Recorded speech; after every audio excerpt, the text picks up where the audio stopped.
Hi, I'm Dr. Mobell. I'm a family physician and I teach public health. And I'm here to reflect back on this past crazy, insane year where we've all been consumed with COVID, both the pain of it and now the tremendous hope that we finally have on the horizon. This month, we passed a grim milestone where over 500,000 Americans had died of COVID.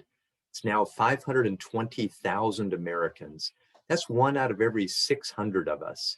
And it's actually one out of every 200 in the hardest hit areas. In January of this year, we had a huge spike. In my county, far more people died of COVID-19 than all other causes of death put together. There were so many bodies in the morgues and around the county. It took 3 weeks if one of your loved ones died before they could get cremated. There was such a backlog. And I'm going to reflect on one of my favorite patients, Patrick, 70-year-old man. He was full of life. He'd love to come in the office. He was overweight, but he was always working on it. He had his latest diets. He controlled his blood pressure. He quit working early this year because of fears of COVID, but he went back to work in this fall, I think in September, because he thought the risk was lower. Well, he got sick in November. He got worse and worse at home with more of a cough, finally got short of breath and came to the hospital. And he got every drug that we use for COVID, all the latest, greatest stuff. And he still got worse each day. He was on oxygen. He got delirious. He pulled out his IVs, pulled out his tubes. He finally had to be sedated, put on a ventilator, and he continued to get worse. His lungs basically filled up. He was drowning in his own secretions and mucus.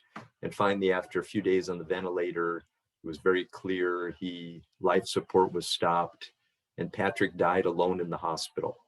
It was a horrible death. This is how most of these 500,000 Americans die in a hospital, unable to breathe, and often alone. There's also a generation of ICU nurses who've been traumatized by this, those who take care of these patients. And millions of people who've survived are still struggling to breathe. They're still tired. They're still sick. Patients tell me their food doesn't taste right. They take a long time to get better. So what a grim, awful year. But in the midst of this, we have a miracle, an absolute miracle that not enough medical people are talking about and celebrating. And that is the COVID vaccines. This is incredible. In December, the Pfizer and Moderna vaccines get approved.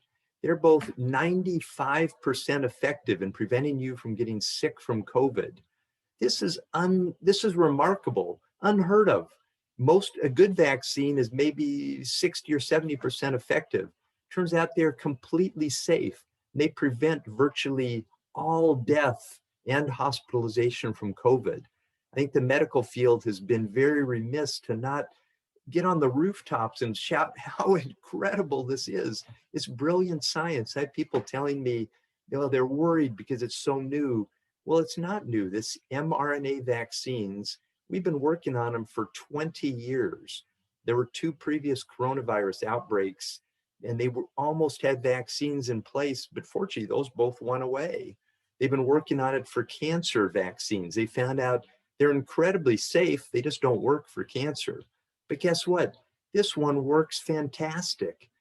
It's truly amazing. And just last week, the Johnson & Johnson vaccine was approved for use in the US and is becoming available this month. Turns out it's another great vaccine. It's one shot. It's safe. It again prevents almost all deaths and hospitalizations from COVID. Now, it's a more traditional vaccine. It uses a weakened human cold virus. It's injected and it sort of tricks our immune system into making a little bit of the spike protein that's on the COVID virus itself. Then we react to that, get great antibodies. This is perfect for people who hate needles because it's only one shot. You don't have to go back for a second shot.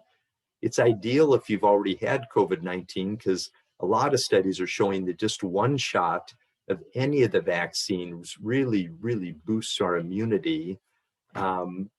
But the other two, the Pfizer and Moderna, people tell me, oh, this mRNA, they're nervous about it. Well, it is so incredible. It's a tiny, tiny bit of mRNA. It actually tells our body to make a little bit of this spike protein that's part of the COVID virus. And then the mRNA, it's very fragile. It's broken down within 12 hours. It's gone. And then the spike protein, it stimulates a nice immune response. But again, our bodies break it down. It's gone within 1 or 2 days completely. Anything from that vaccine is out of our body completely.